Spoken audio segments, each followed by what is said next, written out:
از هر 5 تا فوتبالیست یکیشون چپ پایه. از بین اونا هم سخت میشه گزینه پیدا کرد که خصوصیت یه دفاع چپ رو داشته باشه. شاید به خاطر همین بعد از بهترین مدافعای چپ 3 دهه اخیر بازیکنای راستپایی بودن که میتونستن از هر دو نیمه‌های مغزشون به یه اندازه خوب استفاده کنن. بازیکنی با سرعت لوئیس و قدرت کلی که آفریده شده بود تا قوانین فیزیک رو جابجا کنه.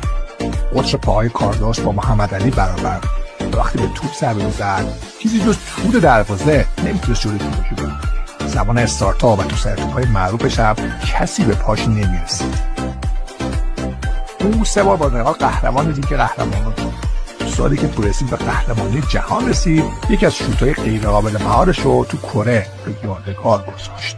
کارلوس با اینکه پنالتی‌زن اول تیماش نبود، اونقدر کاشته و شوت‌های عجیب و غریب زد که اسمش بین 10 مدافع گلزن تاریخ فوتبال هست.